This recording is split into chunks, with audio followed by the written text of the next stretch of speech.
Hello, my friend. Today I will tell you another long-forgotten legend. Close your eyes and let the magic transport you to Middle-earth. Our journey begins in the far northern wastes of Middle-earth. Beyond the haunted peaks of the Aed Enrin, where winter's breath never faded, and the sky hung low and gray like a waiting tomb, there lay the broken bones of an ancient evil, the ruins of Utumno. Long ago, before the shaping of the world was complete, Morgoth, the first Dark Lord, had carved that fortress into the roots of the mountains.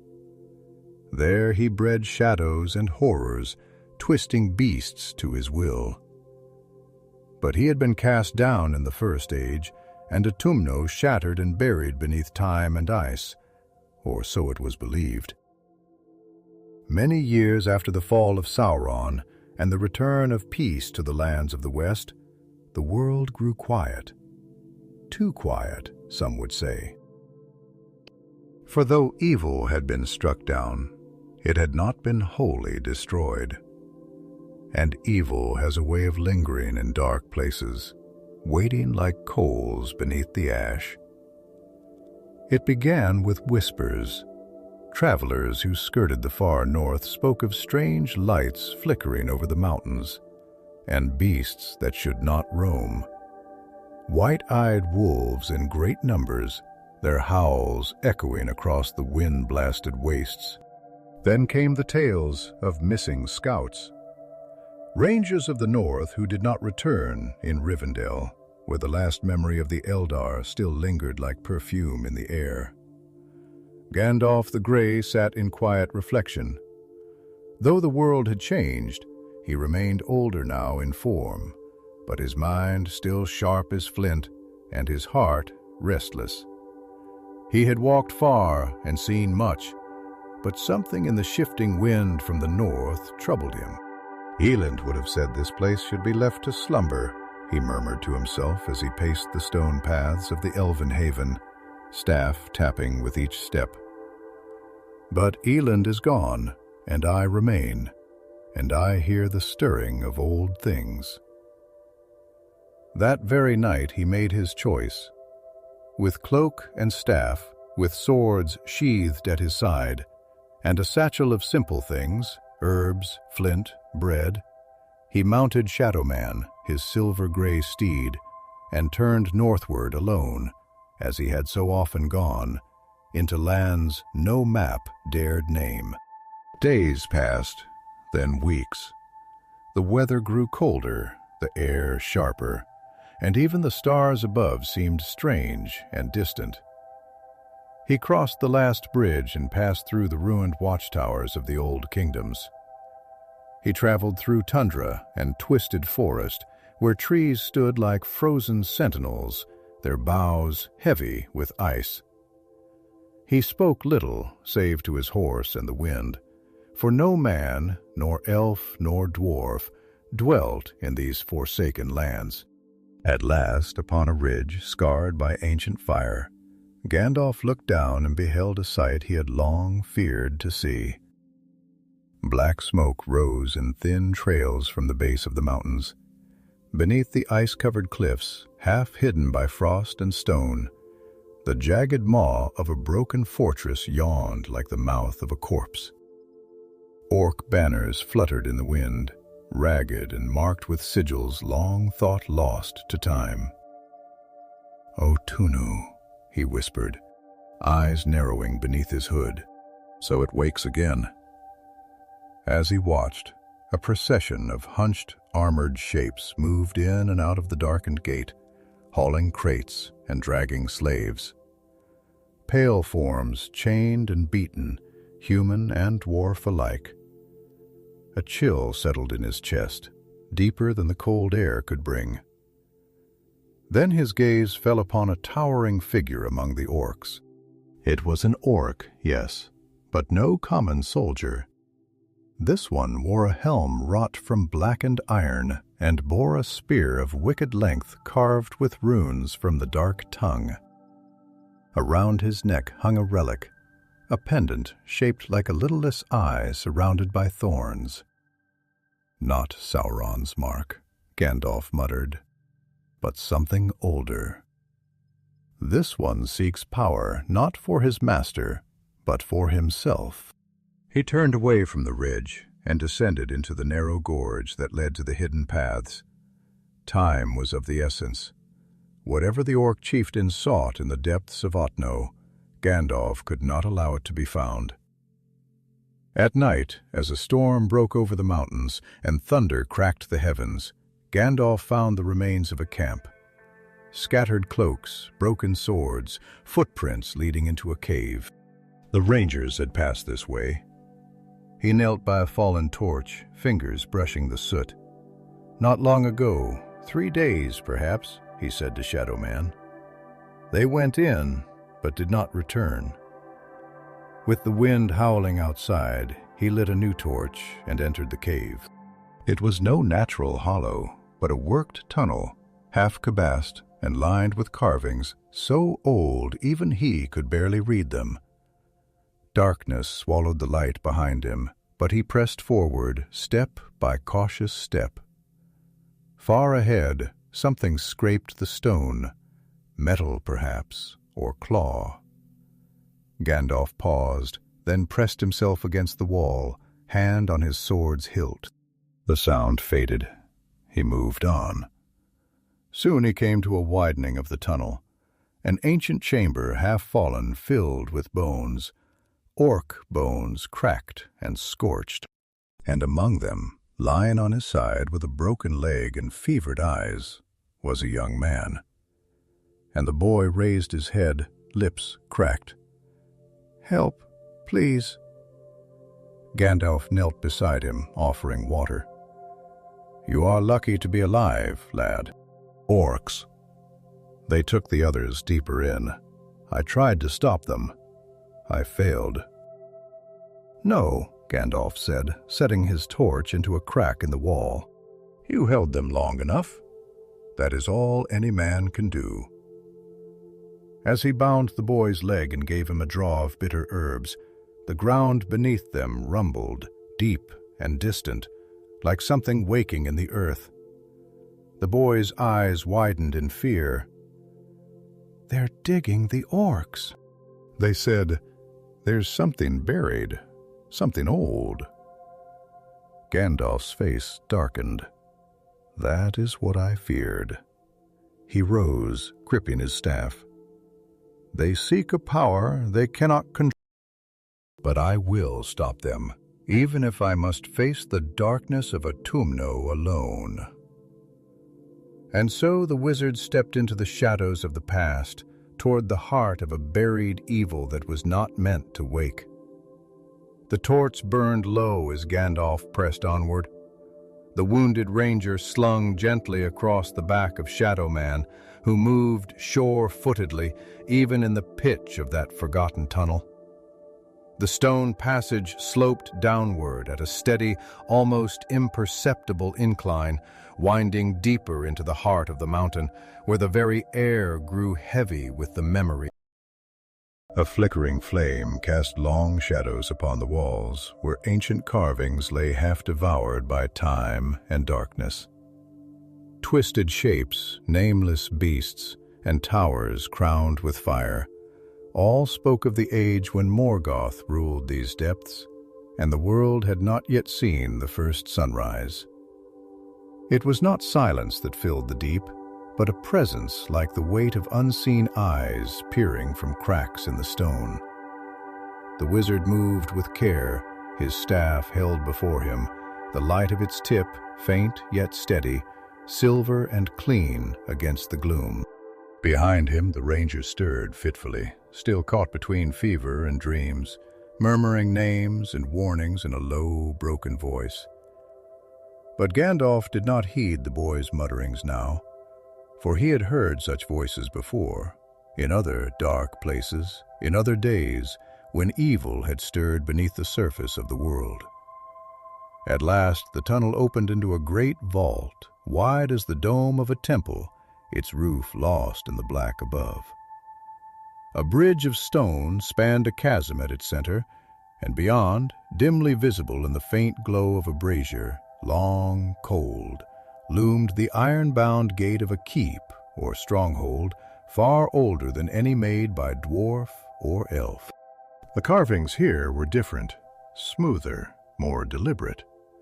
They were runes of power, forged in the tongue of the valor and later defiled by the fiction.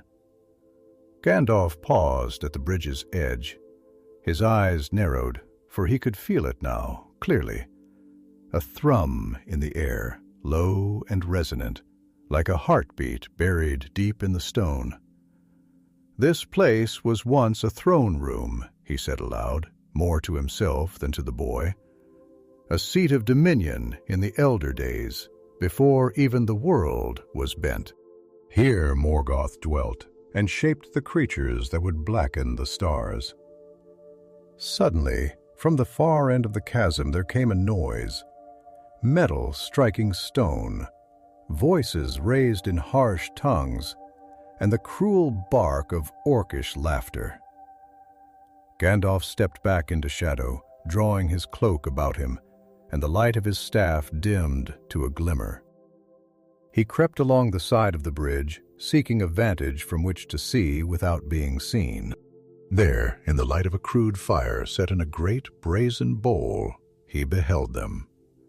Scores of orcs swarmed over a broken dais, lifting slabs of stone and digging into the ground beneath. Their skin was pale and scabbed, their eyes glinting yellow in the firelight, and their armor was cobbled from ruin and scrap. At the head of them stood the chieftain, the one Gandalf had seen before. He was taller than the rest by half again, his body thick with muscle and bone plates fused by dark sorcery. His helm was horned, and in one hand he bore the relic, an amulet wrought of black iron and marked with the seal of the eye, torn by roots. In the other hand he gripped a hammer that looked more like a weapon of execution than of war. "Dig deeper!" he roared, voice echoing through the vault like thunder. "We are close! I can feel it!" Feel its heat. The Master left it here, the flame that never dies. One of the orcs hesitated, looking up from the pit. "But, Chief, the stone's burned to touch now." "Some say there's something alive down there." With a single stride, the chieftain crossed the gap and struck the orc full in the chest, crushing bone and breastplate alike.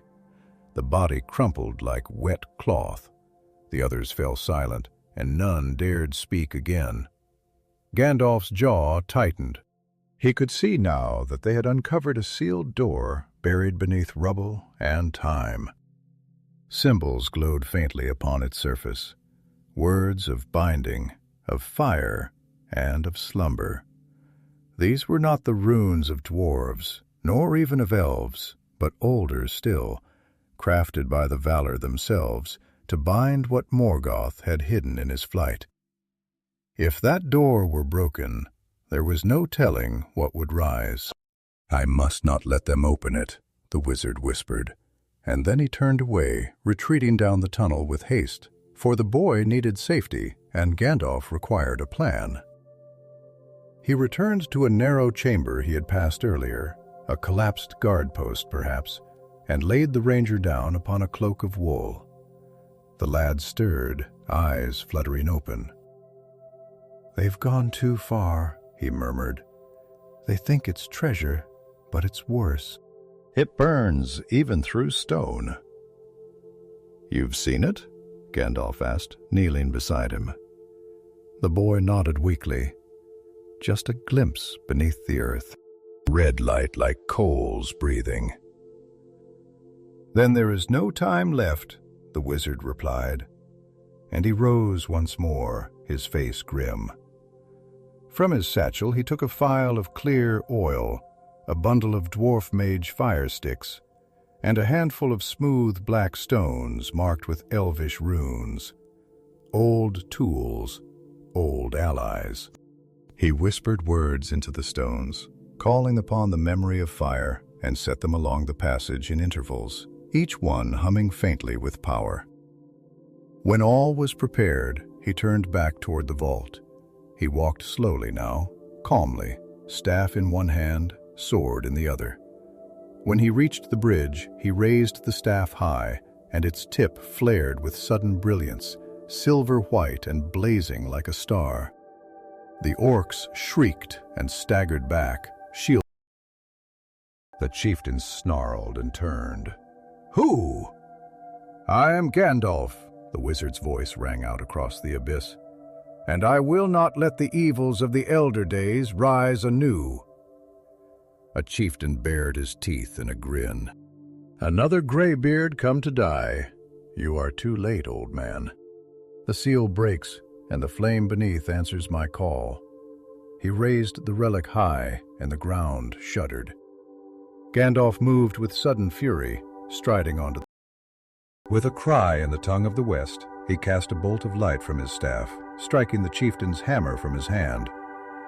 The relic flared red and pulsed like a heart. The orcs surged forward, but the stones Gandalf had set flared to life, runes glowing bright, and the passage erupted in fire and smoke. The wizard pressed forward through flame and chaos, a beacon in the dark. The battle had begun. The roar of flame and the clash of steel echoed through the vault like the tolling of a great bell, reverberating against the ancient stones as Gandalf stepped forward through the fire, his staff glow with searing light.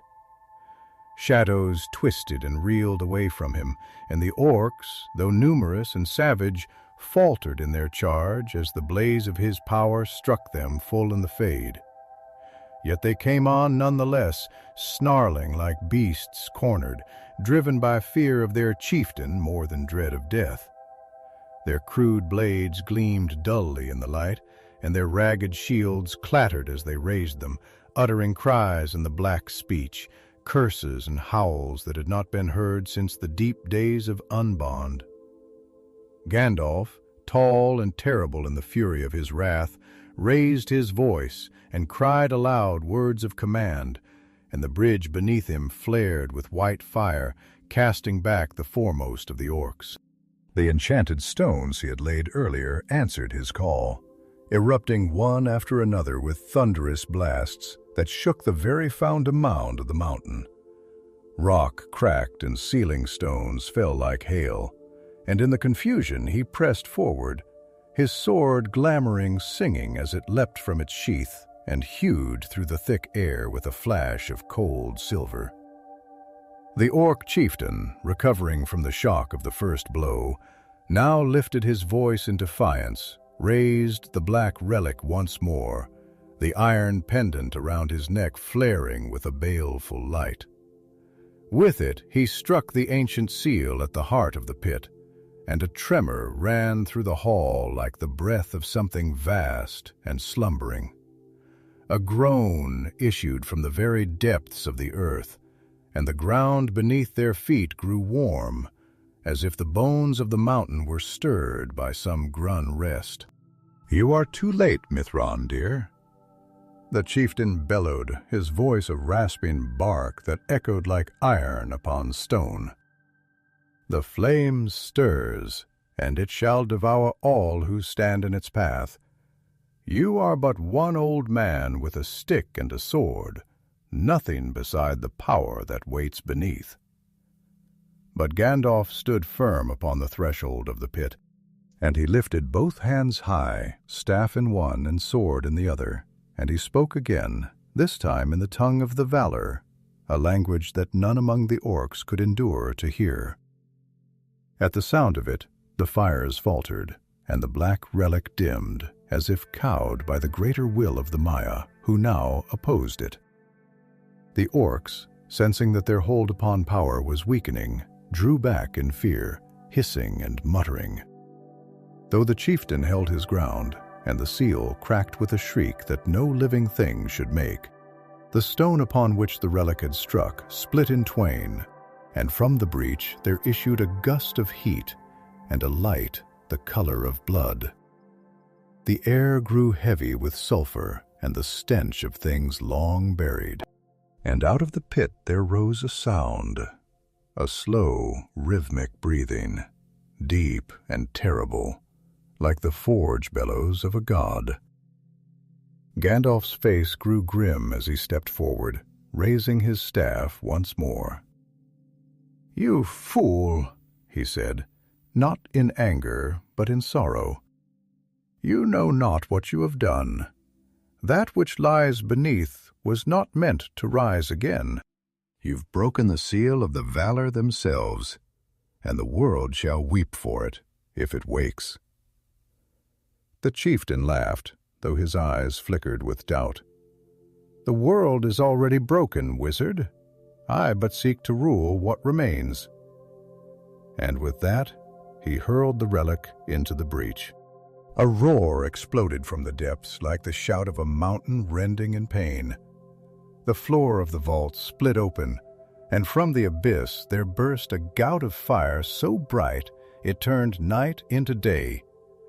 The wind that followed knocked Gandalf from his feet and sent orcs tumbling like leaves in a storm.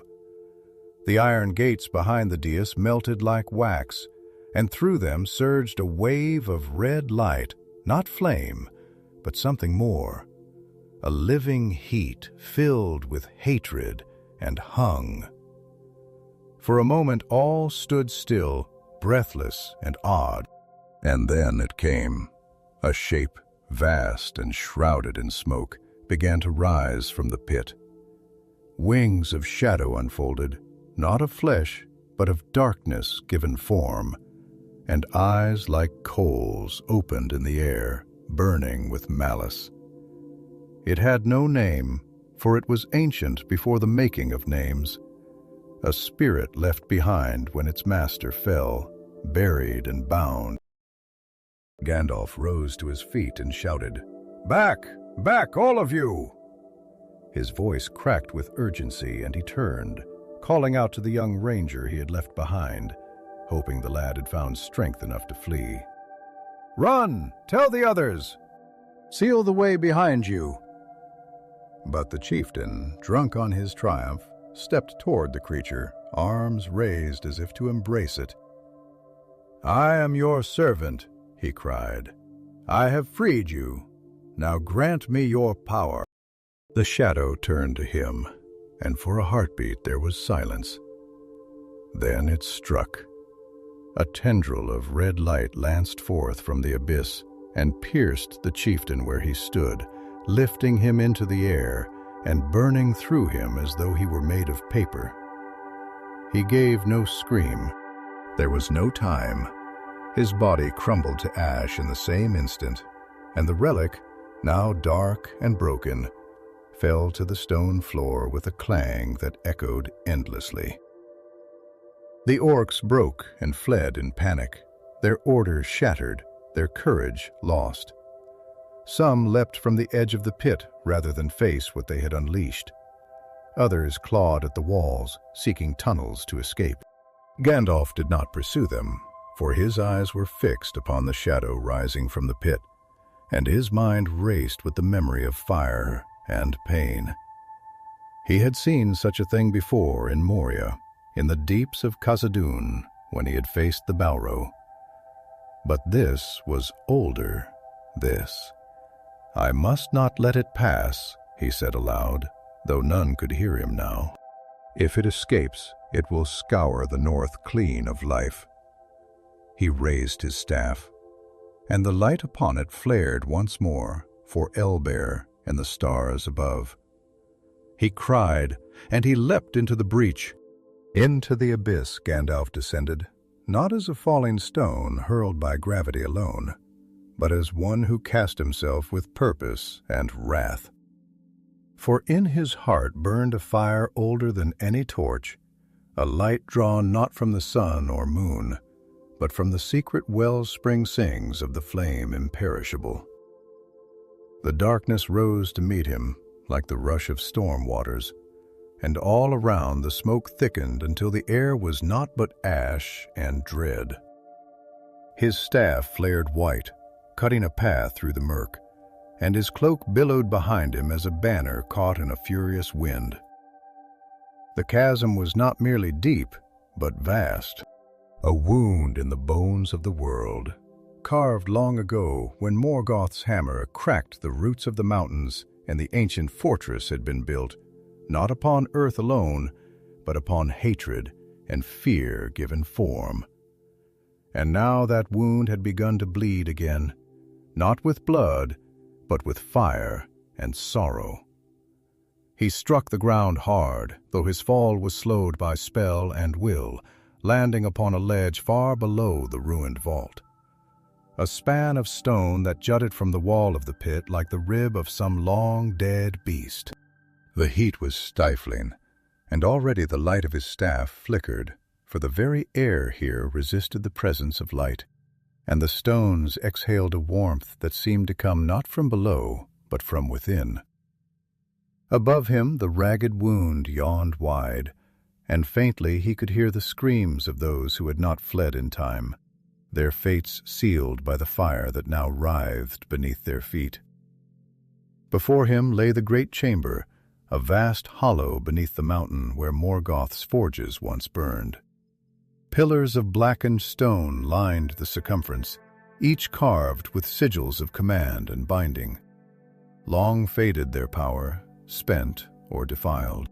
Across the floor, etched in glowing veins of red, a great seal had been shattered, its runes torn in bleeding light. From the ruin of that seal rose the creature half-formed, still like a flame that has not chosen its shape. It writhed and twisted, a shadow crowned in fire, with arms of smoke and a body like molten ore. It had no face, but its presence was a face of fear unto itself. And yet it paused. As Gandalf stepped forward, staff raised, the shadow did not strike, but turned as if testing him, as if remembering some echo of power it had once known, and now saw again. "You are not the first," Gandalf said, his voice calm, though his heart labored beneath his robes. "Long ago your kin walked the deeps of the world. One I slew in the bowels of Moria, and though it cost me dearly, I returned. You shall not." The thing roared and the chamber shook with the sound. Flame shot skyward and stone cracked. A whip of fire lashed out, striking the pillar beside him, and it fell in a rain of rubble and sparks. Yet Gandalf did not yield. He spoke again, this time in the high tongue of the West, a language that even the spirits of fire must heed. "You are bound by the ancient oaths, though the words lie broken and the chains long rusted. But I remember I was there when you were made, and I am not so easily cast aside." The creature faltered as if stung. It reared back, gathering its form, and then struck. Its limbs of fire descending in fury, its shadow flung wide as a storm. Gandalf met the blow with the full force of his will, driving his staff into the stone and calling forth the power that had lain dormant for many years. Light exploded outward from him, not flame, but brilliance, as if the stars themselves had answered his call. The impact threw them both back, and the echo of their clash rolled through the deeps like thunder in a valley. When the smoke cleared, the creature reeled, diminished, and Gandalf stood. Yet, though the silver in his hair was now streaked with soot, and his hand trembled upon the staff, he pressed forward, chanting still, each word a blow, each step a challenge. Around him, the chamber began to groan, and from the ceiling above, cracks spread like veins. The mountain was waking, and it would not sleep again. But the creature did not flee. It had no name, no master left to call it back. It fought not for purpose, but for being. It lunged once more, and Gandalf caught it with blade and flame, driving glamoring deep into its heart of fire. The sword flared white, and the thing screamed, not in pain, but in rage, in defiance of all things born of light. Back and forth they battled, wizard and wraith, fire against fire, until at last Gandalf cast his staff to the ground and raised both hands. From the depths of his spirit he summoned all that remained of his strength, and the chamber flared with a brilliance so pure it seared the walls. For a moment the creature hesitated, flickering like a candle caught in the wind, and then he spoke the final word, the word of unmaking, taught to him in the elder days, forbidden but never forgotten. The light surged and the mountain groaned louder still, as if the very rocks cried out in fear. The creature shrieked, unraveling, its form tearing apart as the light consumed it. Flame became ash, and shadow became dust. The great forge chamber cracked in twain, and above the vault trembled. Gandalf felt one knee, breathless, the edges of his cloak all light, his beard scorched at the tips. But the fire was gone. He had won. And the mountain, now shorn of its master, began to fall. The roots of the mountain groaned and trembled, and from far above came the echo of falling stone. A deep and thunderous voice speaking of ruin. The chamber where Gandalf knelt, scorched and breathless, had begun to split asunder. Fissures opened in the floor, and rivers of molten rock, long imprisoned, now gushed forth like the lifeblood of a dying beast. Great pillars cracked and leaned, toppling one after another as the old forge halls of Utumno, silent since the elder days, fell into collapse. The air was thick with heat and dust, and the light of the wizard's staff had grown dim, flickering like a star upon the verge of dusk. Yet Gandalf stirred, rising slowly as one burdened by many years and greater weariness. And though his limbs ached, and the fire had left its mark upon his robe and skin, his eyes were bright and his purpose unshaken. He turned back toward the long stair, cut into the wall like a narrow wound in the stone, and he began to climb, each step heavy with pain, yet measured and sure. The foe had been unmade, the relic cast down, but the fortress had become a tomb, and there remained yet one task more vital than all the rest: to escape and to bring word to those who watched the north that the danger was ended, and that no hand must ever again reach into the heart of that place. As he ascended, the tremors increased, and in places the stair had crumbled into rubble or vanished into chasms newly wrought. Still he pressed onward, steady and unyielding, leaping where he must, drawing on strength that came not from flesh alone, but from the flame of his will, that inner fire which had not dimmed through age or toil. His mind returned to the ranger he had left behind, wounded and alone, and he feared that the boy had been buried by the collapse or slain by the last fires of the Shadow's wrath. He pressed on faster, and though the walls cracked and the darkness grew thick, he did not falter. At length he reached the vault where once the dais had stood, and the Orc chieftain had hurled the relic into the pit. The great hall was nearly unrecognizable now. Half of it had fallen into the abyss, and firelights spilled from the cliffs like the breath of dragons. No sign remained of the Orc horde, save their broken arms and the bodies of the slain. Yet across the far side of the chamber, shielded by a fallen slab of black stone, there came a sound, a cough, hoarse-a-row and thin. Gandalf crossed the ruin, and there he found the young ranger, alive, though bloodied, his face streaked with ash, and his left leg bound in a crude splint of snapped spear shafts and cloth. He looked up as the wizard knelt beside him, and his eyes, though dimmed by pain, held a spark of recognition and relief. "You came back," the boy whispered, as though speaking a truth he had doubted.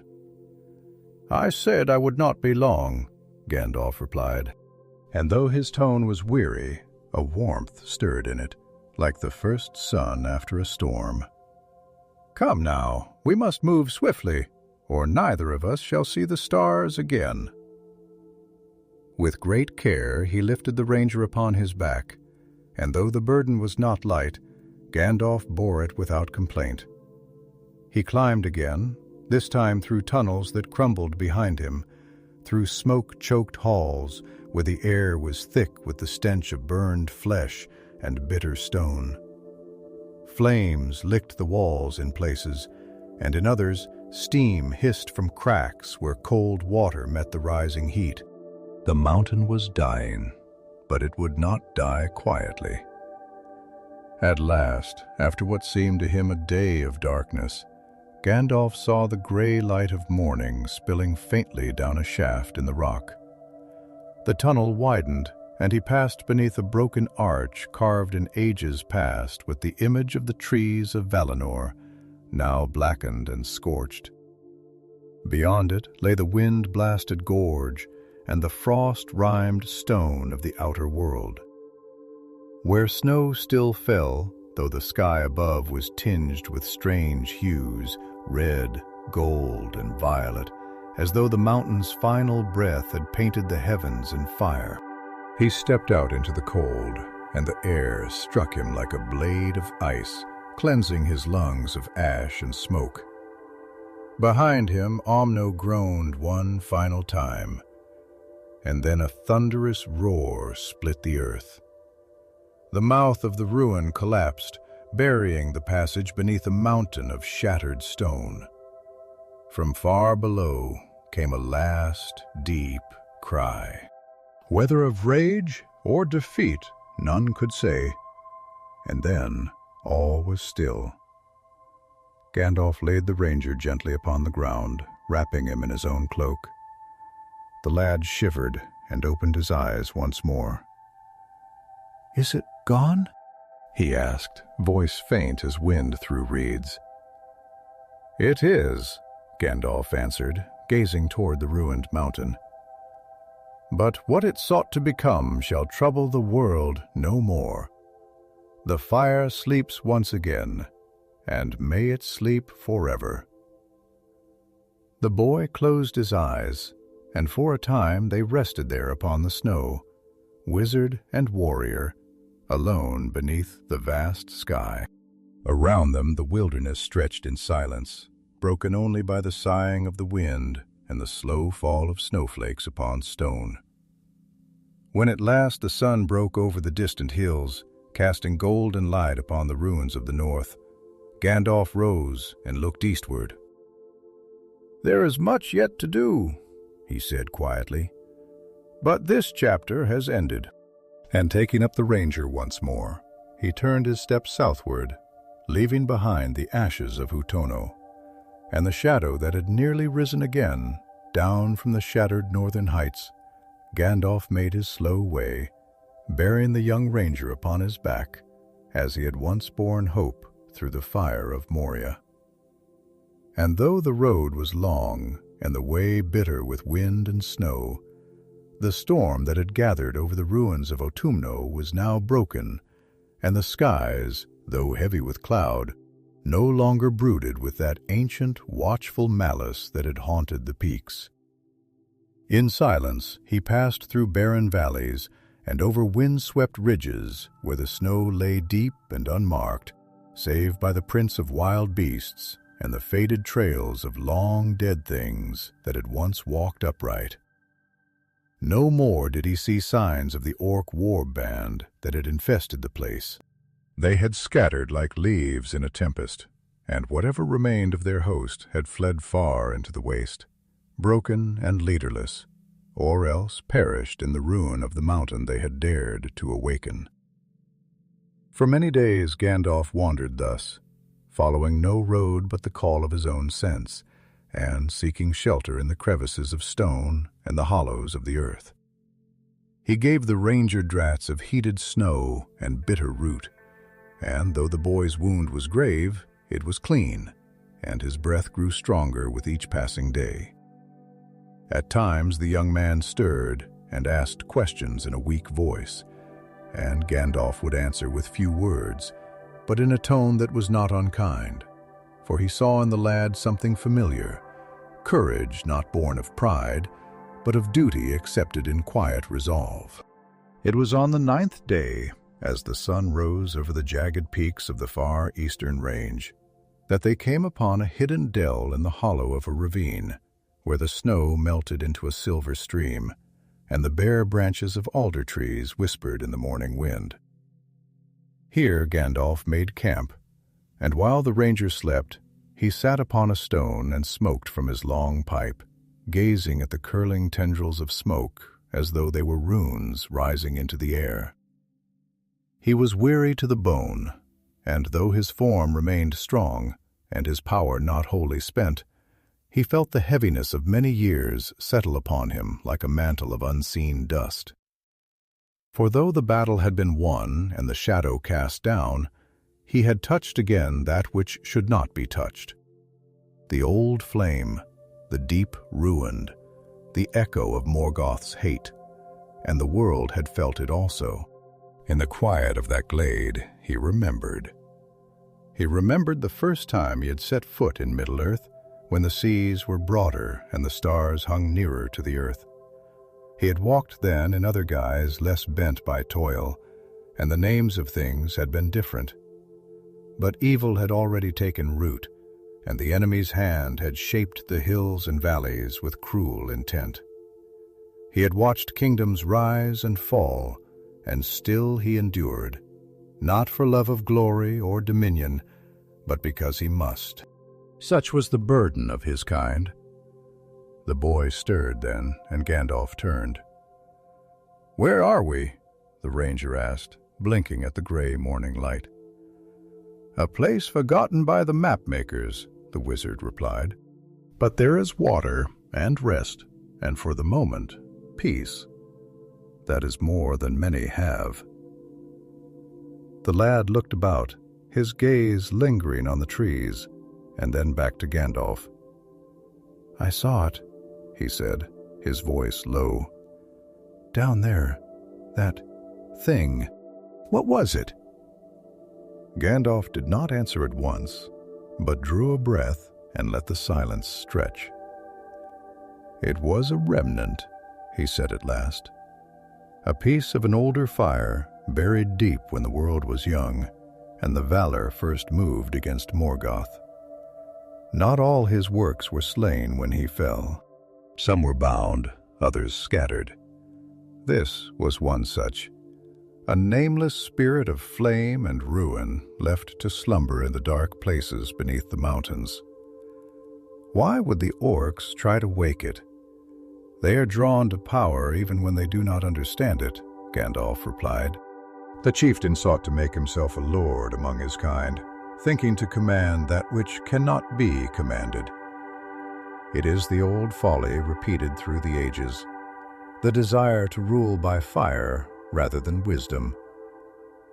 The boy nodded slowly, and for a while neither spoke. Then, hesitantly, he said, "You saved me." Gandalf's eyes twinkled. "I do what I can, but I think you saved yourself in part. You held your ground. Not many would have." "My name is Halros," the ranger said quietly. "Son of Malek, I rode north with 5 others." "I am the last." Gandalf reached into his satchel and produced a small loaf, rough and hard yet nourishing, and broke it in half. "Well met, Halros," he said. "Son of Malek, you shall not be the last forever." He handed the bread to the boy and looked again to the east. "For there is still strength in the world, though evil has not ceased, and you will be needed before the end." Later that day they broke camp, and Gandalf, though still weary, walked with lighter steps, for Has had taken to leaning on a stout branch, and though he limped, he walked unaided. The two made their way down from the northern heights, leaving behind the frozen wild and the haunted peaks. As they passed beneath the shadow of an ancient to where the stones bore the faded markings of long-dead kings, Gandalf turned once more and looked back toward the north. "Uno is sealed again," he murmured, "but not by my hand alone. The mountain fell upon itself, and the fire beneath has been quenched for a time. Yet the world turns ever onward, and the tales we live are not the last to be told." And with that he turned his steps southward toward the lands of men and the roads that wind through forest and vale, where new stories were waiting to be woven into the great tapestry of the world. It was many leagues south before the frozen silence of the north gave way to the breath of living earth once more.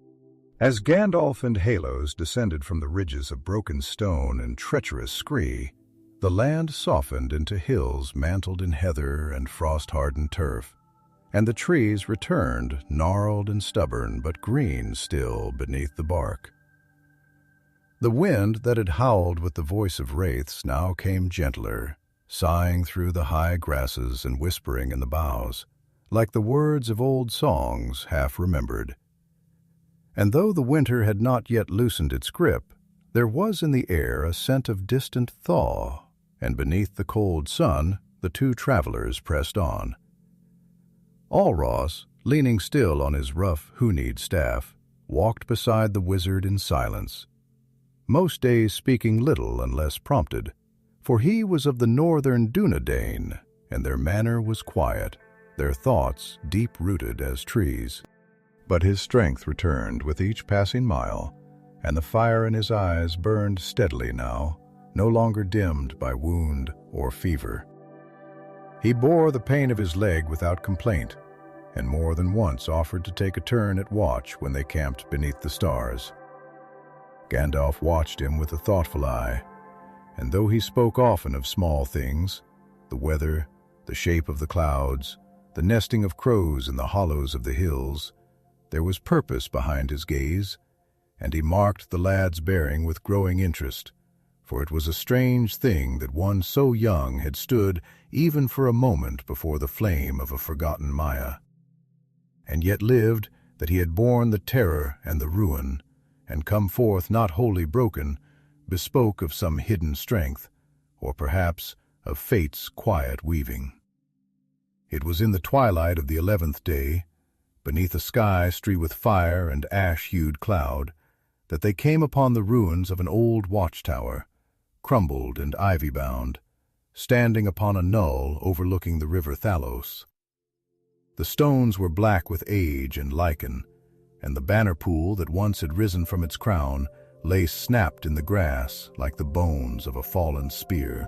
There Gandalf halted, leaning upon his staff, and cast his gaze westward toward the distant line of blue that marked the far forest of Nenel, glimmering faintly in the dusk.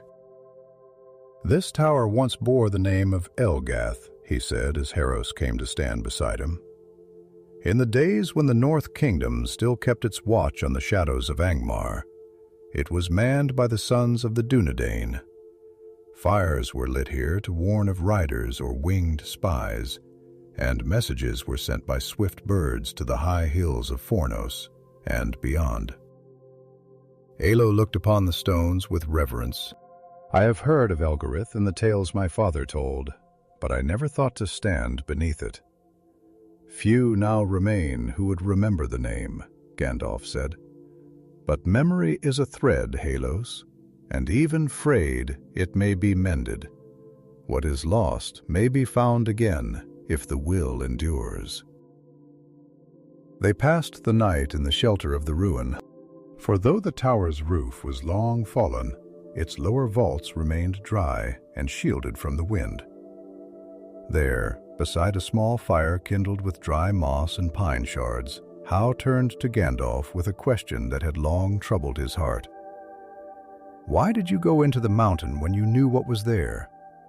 Why not turn back and warn the South? Even among the wise, few would dare such a thing. Gandalf did not answer at once. He drew long upon his pipe, and the smoke curled upward in silver spirals, vanishing into the dark. "There are many reasons," he said at last. "Some even I cannot put into words. But this I will say, evil does not sleep because we will it to. If we turn away from its whispers, it does not vanish, but grows bold.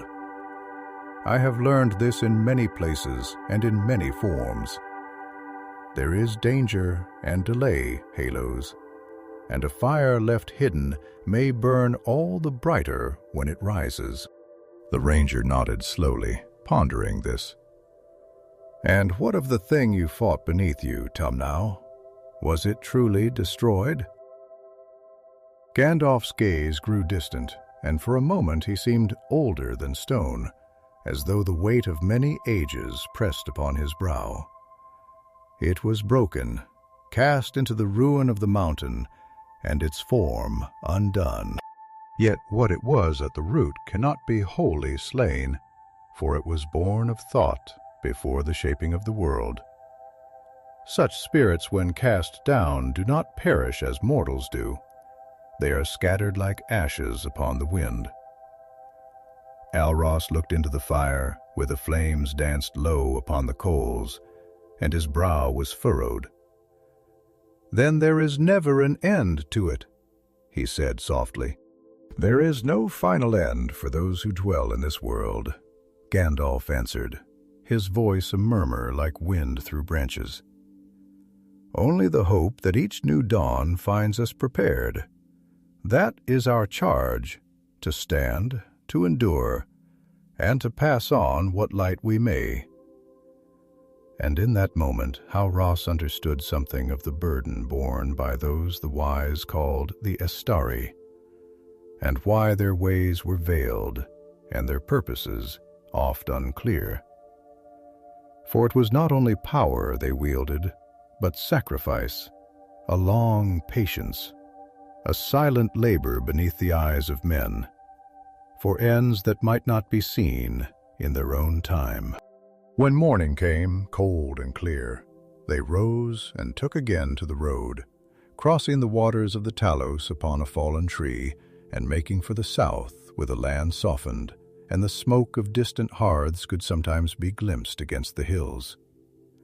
They passed no other travelers, save for a company of wild deer and a pair of hawks riding the high winds.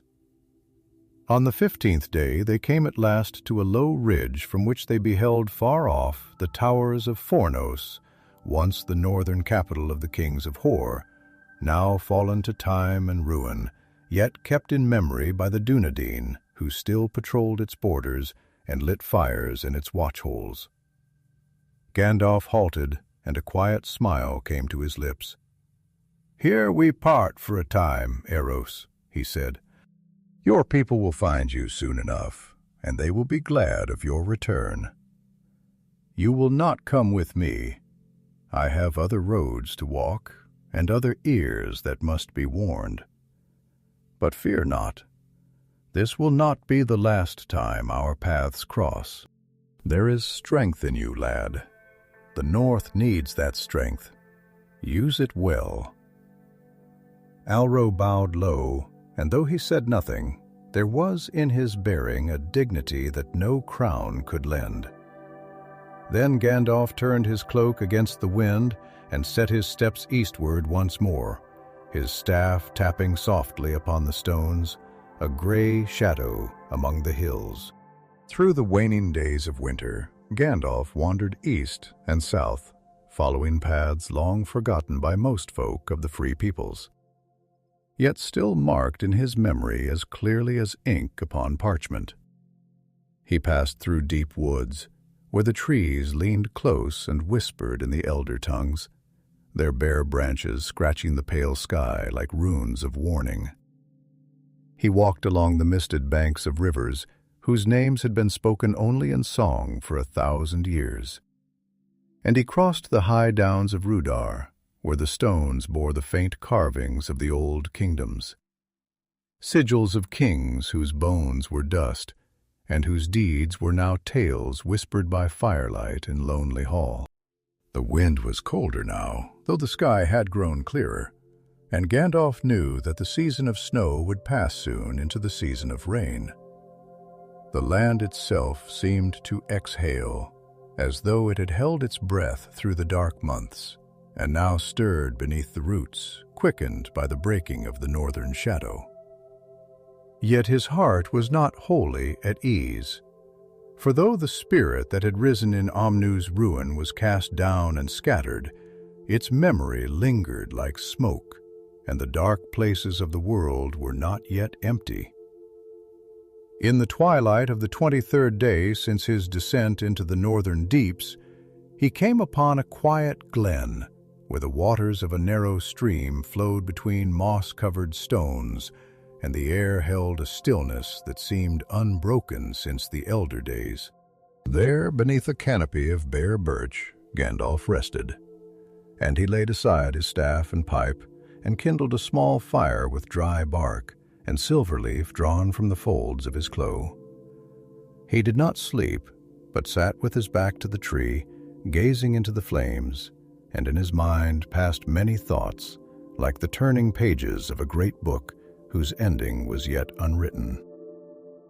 He thought of the ranger Halros, now likely returned to his kin in the scattered fastnesses of the north, and he wondered what path the lad would walk henceforth. There was strength in him, and a kindling of the old nobility, though unpolished still and veiled by sorrow. Such men, Gandalf mused, were the sinew of the world, the unseen hands that held the line when kings faltered and heroes fell. It was they who kept the darkness at bay in the wild places, who bore no crowns and sought no glory, yet upon whom rested the fate of all free folk. As the fire sank to embers and the night grew deep, Gandalf looked up and saw that the stars had emerged cold and bright, wheeling above him in ancient silence.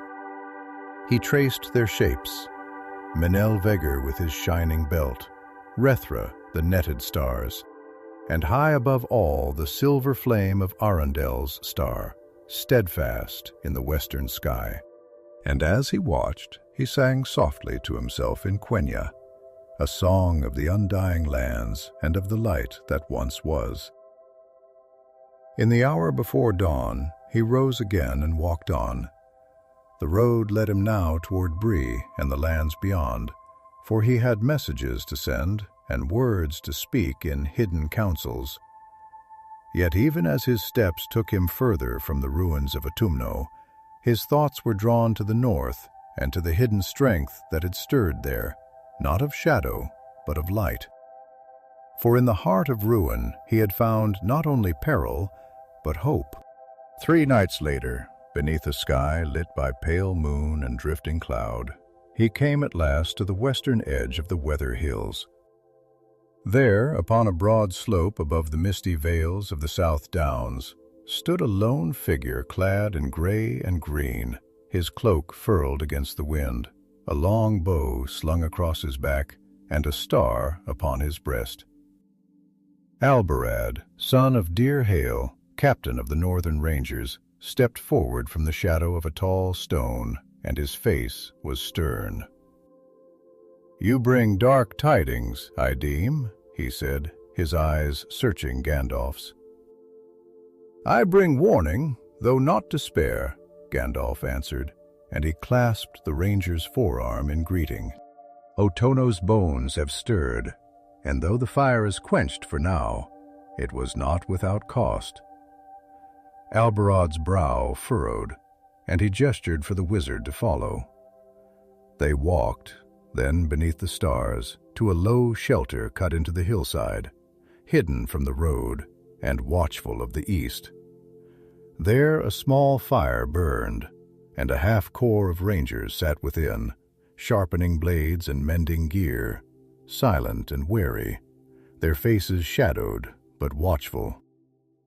Gandalf spoke then, not in riddles, nor were the veiled words often favored by the wise, but plainly and with gravity, for these were men of deeds, not courts, and they had earned the truth. He told of the Orcs that had gathered in secret, and of the relic they had borne, of the corrupted Maya that had lain sleeping beneath Utumno, and of the great battle in the deeps. He spoke of the mountain's collapse and the narrow escape, and of the danger that had been averted for now. When he had finished, there was silence in the shelter, save for the crackling of the fire and the soft breath of the wind beyond. "It is as we feared," Halber said at length. "Something moves beyond the edges of sight, gathering what remains of the old darkness. Though Sauron fell, and the towers of Barad-dûr are thrown down, the roots go deep, and their poison seeps still into the earth." Gandalf nodded. "Yet there is strength also in the north, if it is called forth and tempered in time. The lad Halros, who walked with me from the fire, bears the blood of kings, and though he does not yet know his full worth, he may prove one of the pillars upon which hope shall stand." Halbarad smiled faintly. "So speaks the grey pilgrim, whose words weigh more than gold. We shall watch the northern marches more closely now, and seek out the remnants of the scattered foe. If there is breath in our bodies and steel in our hands, they shall not rise again in strength while we endure." And Gandalf, hearing these words, felt a lightening of the burden upon his heart. For though he knew the long road of watchfulness had no end, and that evil would return in shape new or old, he also knew that it would not find the world unguarded. He stayed the night among them, speaking little, but listening. And when dawn broke golden upon the hills, he took up his staff once more and set out eastward, his cloak billowing behind him like a banner of fated storm. When Gandalf departed from the Weather Hills, he did not hasten his pace, nor did he turn his mind wholly from the lands he left behind. For though his steps led eastward, his thoughts still lingered in the north, where snow yet fell upon the broken halls of Utumno, and the bones of the dark past lay restless beneath the weight of stone. But the road must ever be walked, whether in shadow or sun, and the labors of the wise do not end with the closing of one gate. For the enemy, though disarmed, is never idle, and the wounds he has wrought are slow to heal. He traveled now along the old greenway, where once the kings of Arnor rode with banners high and shining mail, though now it was but a lonely path, overgrown with moss and the weeds of many seasons, its stones broken by root and rain. The lands through which he passed were empty, save for the quiet homesteads of hardy folk who tilled the earth with little fear but less hope. For the great wars had passed them by, and they lived beneath the echo of their fathers' glories, seldom looking beyond their own fields and fences.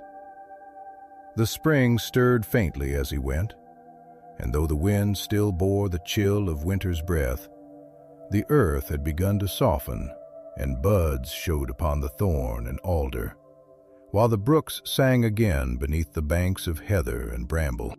In the villages he passed, folk glanced at him with cautious wonder, for he was a figure not often seen, tall and cloaked, with a staff that glimmered faintly when the shadows deepened, and eyes that shone with the fire of knowledge old as the mountains.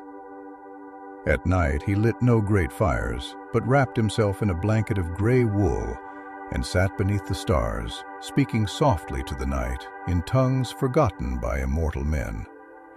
He sent thoughts like birds to the far corners of the land, calling forth tidings from the east, from the forested vales of Rhûn and the borders of Greenwood the Great, where the old things stirred in the gloom, and the silence was never wholly empty. He listened to the wind and read the patterns of the smoke, and in every sign he sought a measure of the world's turning, for he knew that peace, even in seeming, was never certain. On the 12th day of his journey, he came upon Bree. Nestled beneath Bree Hill, where the East Road and the Greenway crossed, and where the folk of Breeland still lived in mingled company, big folk and little, as it had been in ages past. The gates were open in the daylight, though weary eyes kept watch, and when the guards beheld him, they bowed and bade him enter, for his name was known in that land. And though many years had passed since last he had walked their streets, none had forgotten the gay wanderer.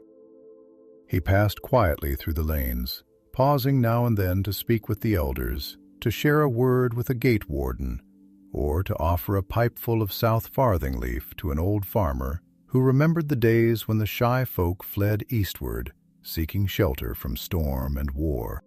The children stared in wonder, and the innkeeper of the prancing pony, a broad-bellied man with hair-like autumn hay, welcomed him with bowed head and kind word, setting before him a hot meal in a corner by the hearth where none would disturb him.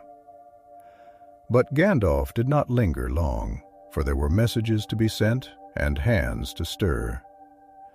That night in the private chamber above the common room, he wrote upon parchment with ink black as night words in the flowing script of the West.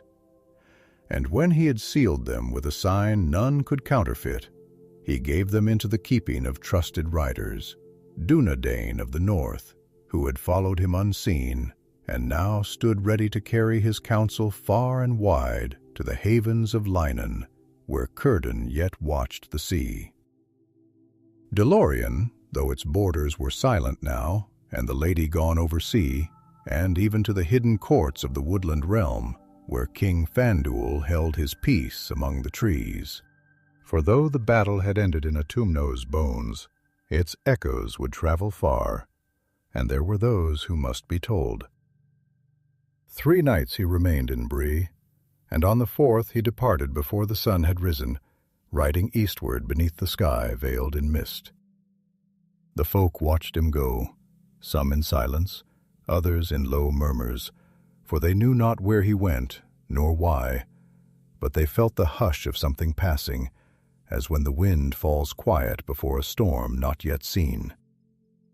Eastward he rode across the Barrow Downs, where the hills rolled like a sea of ancient earth, each crowned with stones worn by wind and sorrow. He did not tarry there, though the air was chill, and the memories of old evils stirred faintly beneath the soil. He passed through the mists like a ghost, and none who watched from the hilltops dared speak, for they knew him, though not by name, and felt the shadow of his purpose. Beyond the downs he came at last to the edges of the old forest, and there he paused. The trees loomed dark and tangled, their boughs entwined like the limbs of sleeping beasts, and a silence brooded beneath the canopy that was not born of night alone. Though the forest had once been a place of deeper mischief and peril, it was quieter now, but not without its secrets. Gandalf stood at the edge and leaned upon his staff, and his eyes searched the gloom. It was there, at the root of a great oak, that he saw a figure waiting, a small shape, no taller than a child, but clad in green and brown, with eyes that glinted gold in the shadow, and a face both old and young. He did not speak at first, but bowed slow and low. "Gandalf," said the voice, high and merry, yet solemn, like a brook laughing beneath ice. "You come walking again where few dare tread. The trees have not forgotten you, nor I them, Master Tom." Gandalf replied, and he smiled, though the weariness did not wholly leave his face.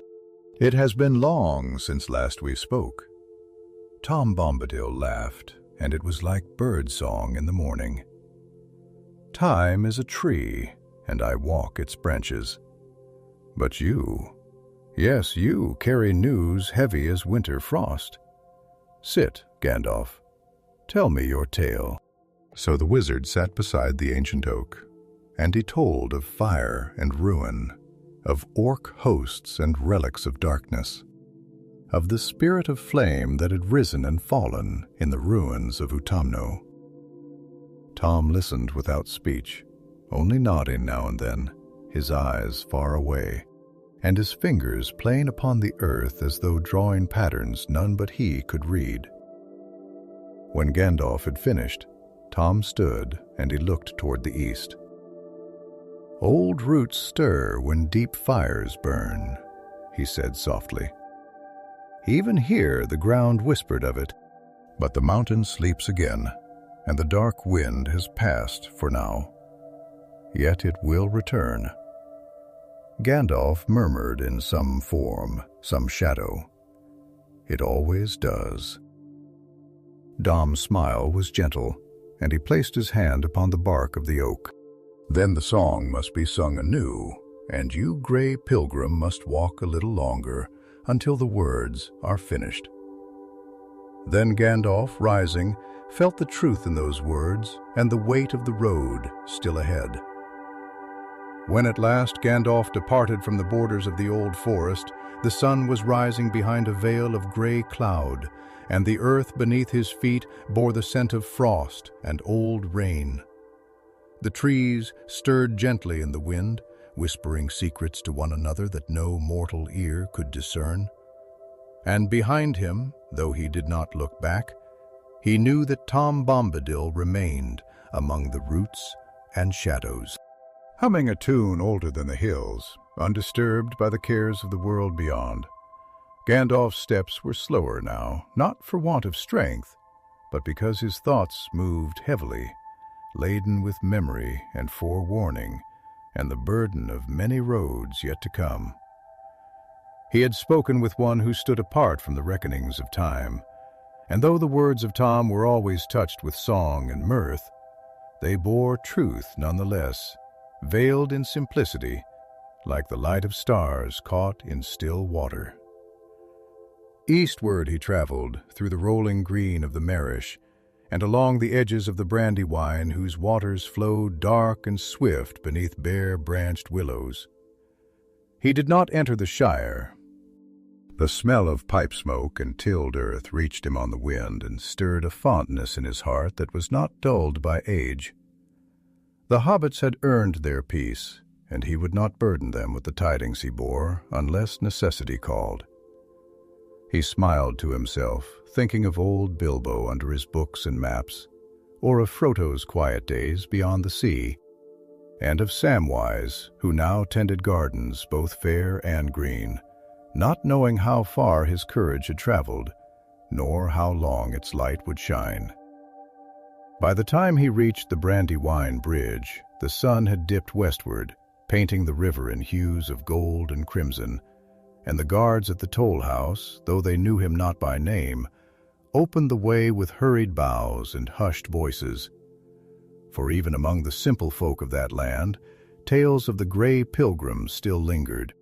From there he turned south, taking a lesser road that wound toward the South Downs and the empty lands beyond, where no house or hall lay, save the ruins of those long forgotten.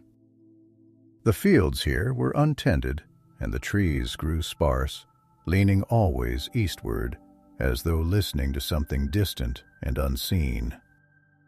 Rows wheeled overhead in grim procession, and once or twice he glimpsed black shapes upon the horizon. Wild men, perhaps, or wandering beasts, but none dared come near him, for the light of his staff was still visible when the sky darkened, and the fire of his eyes held the memory of ancient flame. On the 12th day of his southward journey, Gandalf reached a place of silence, a hollow among the hills, circled by standing stones worn down by countless winters, where the air hung still and cold, and the grass was gray with frost even at midday. Here he paused, and the staff in his hand throbbed faintly, as though some presence unseen stirred beneath the earth. He knelt and placed his palm upon the ground, and he felt it, a breath, deep and slow, like the slumber of an old wound not yet healed. Though the place was empty of life, it was not empty of memory. "This is where it passed," he said aloud, his voice low and filled with unease. "The shadow fled here when the fire was broken, seeking refuge in the deep places, but even the earth recoils and will not shelter it for long." He rose and looked to the east, and his eyes narrowed. For in the far distance, beyond the misted ridges and the scattered woods, there lay the long shadow of the Eld Doeth, the mountains of shadow, and beyond them the ashes of Mordor. Though Sauron was gone and his towers overthrown, the land remained poisoned by his will, and evil yet clung to the broken stones in blackened plains, whispering in the ears of those foolish enough to listen. Gandalf knew that if the remnants of the Dark Maya sought to take form once more, they would be drawn to that place where the veil between the seen and the unseen had worn thin under ages of torment and sorcery. There, perhaps, the final threads of the severed spirit would drift, seeking strength, seeking voice, seeking shape. And so he turned his steps eastward once more, passing from the green hills of Ariador into the barren borderlands, where the grass grew sallow and the streams ran sluggish and bitter. Few traveled here, and those who did came not in hope, but in hiding. For it was a realm of silence, untouched by king's law or farmer's plow. The stars grew pale in the sky at night, and the moon's face seemed veiled, as though the very heavens recoiled from what lay beneath. He did not enter Mordor, not yet, for even his strength was not so lightly spent. But he came to the Black Gate, now broken and half buried by time, its iron teeth rusted and gaping. And there he stood for a long while, gazing upon the desolation beyond. The plain stretched empty before him, scarred by fissures and ash fields, though the fires of a Rowan were stilled, and the air no longer choked with smoke. And yet the land was not quiet. In the silence, Gandalf heard the echo of footsteps that had long ceased to fall, and voices that no longer spoke, but whose hatred still lingered like a breath beneath the skin of the world. He closed his eyes, and for a moment he felt it, faint and distant, like the whisper of a shadow beneath the surface of still water. The presence of the thing that had risen in Utumno had not wholly vanished. A splinter remained, cast adrift, seeking a new vessel, a new form through which to work its will. But it was weak still, scattered, and the world was not unguarded. He raised his staff, and from its tip sprang a pale light, clear and steady. With it he traced a circle upon the earth, speaking words in the ancient tongue of the Valar, words of binding and warding, of watchfulness and silence. The wind stirred, and the dust scattered, and where he stood the land grew still once more. "This shall be a mark," he said, "a sign for those who come after that the darkness cannot rise again unseen. I name this place Egladnar, the Watching Hollow, and may none pass it without purpose." Then he turned away, and his cloak fluttered behind him like the wings of a great gray bird. He did not glance back again, for he had looked long enough into shadow, and now he must bring word to the east, where old eyes yet watched, and old powers still held sway. For though the fire was quenched and the mountain fallen, the tale was not ended. So it was that Gandalf, bearer of many names and heavy burdens, made his way at last to the lands of the east, to the quiet hills beyond Anduin, and the long vales that ran beneath the shadow of Greenwood the Great. The season had shifted while he walked, and now the world was quickening with the first breath of spring. The rivers sang again, full and bright with meltwater from the mountains, and the trees wore a mist of green upon their branches, soft as the whisper of hope renewed. Yet even amid this awakening, there lingered a hush upon the land, a listening stillness, as though the very earth waited for some tale's end or its beginning.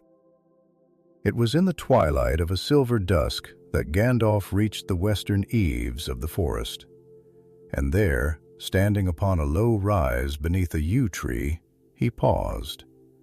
Before him the wood loomed vast and secretive, a sea of dark trunks and ancient boughs, where the light of day seldom touched the mossy floor.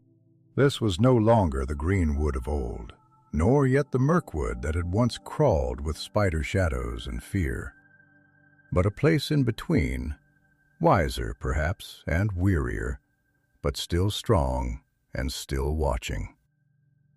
There he was met by the elves of Thranduil, for word had gone before him, borne on swift wings and swifter thought, and they led him with honor through the winding ways beneath the leaves, until he came at last to the high halls carved in the roots of the hill, where the woodland king yet reigned. Though many of his folk had sailed, seeking the straight road, Thranduil remained, and in his eyes burned the memory of elder times when the stars were young and the shadow first crept from the void. He welcomed Gandalf with grave courtesy, and in the chamber of carved stone and living wood they spoke long into the night. The wizard told all that had passed in the north, from the gathering of the Orc horde to the breaking of the seal in the depths of Utumno's ruin. He spoke of the relic and the flame-born spirit, of the battle in the deeps and the final collapse of the mountain, and of the scattered remnant of that ancient evil, still unmade but not wholly undone. Thranduil listened in silence, his face unmoved, but his fingers played idly upon the arm of his throne, and his gaze wandered once or twice to the darkened arches above, as though he heard distant voices. When the first dark power fell, he said at last, we thought the roots of his malice had been pulled from the earth. Yet again and again we find that they remain deep and twisted and cunning in their ways of return. It is ever so with evil that was shaped before the light. It does not pass wholly away even when its form is destroyed. But we are not without memory, Gandalf replied. And though the enemy changes, the strength that stands against him may also rise again. Halros of the North lives, and others like him stir. The rangers still walk the wilds, the elves still guard the borders, and not all wisdom has departed from the world. The elven king inclined his head slightly, as if in agreement, yet the lines of sorrow beneath his eyes deepened. You speak true, he said, but the world is older now, and its heart grows weary. Each victory is harder won, each loss more deeply felt. Yet so long as there are those who remember the stars and speak the names of the West with honor, hope remains. Then Gandalf rose, and his staff in hand he bowed. The warning! I have come to give warning, and that I have done. But there is one more place I must go before my task is ended. And so he departed the halls of the woodland realm, accompanied by a small company of sylvan elves, swift and silent, until he passed beyond the forest's edge and came once more to the long shores of Anduin. There he dismissed them with thanks and words of old courtesy, and turned southward alone, walking beside the river's wide flow, where the reeds swayed in the wind and the cranes called overhead. At last he came to the fields where once had stood the city of Mina Athel, now a green and empty place, cleansed of shadow by the great war, yet marked still by the memory of what had been.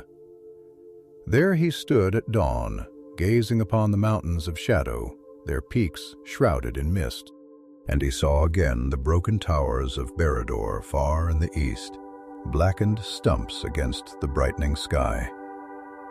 He did not speak, but raised his staff and let it rest upon the earth, and in his mind he summoned the faces of all who had stood against the dark, of Elendil and Gil-galad, of Frodo and Sam, of Aragorn with sword drawn beneath the banner of the white tree, of all the nameless ones who had borne the weight of the world in silence and been remembered only in the songs of their people. Then he turned, and slowly he walked westward, away from the mountains, away from the ruins, his shadow falling long behind him in the morning light. And though the burden upon him was heavy still, his steps were firm, for the road, however long, was not yet ended. He came at last to a high place overlooking the sea, where the waves crashed upon the cliffs, and the wind carried the scent of salt and stars.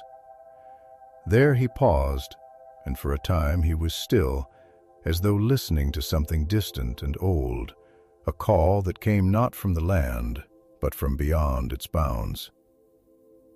And there the story ends, not with the roar of battle or the crowning of kings, but with a silent figure beneath a sky of silver and a sea that has no shore. For Gandalf's tale is not one of endings, but of the long watching, the fire kindled in darkness, the hand held out to guide when all seems lost. And though the pages may close, the light he bore remains, flickering still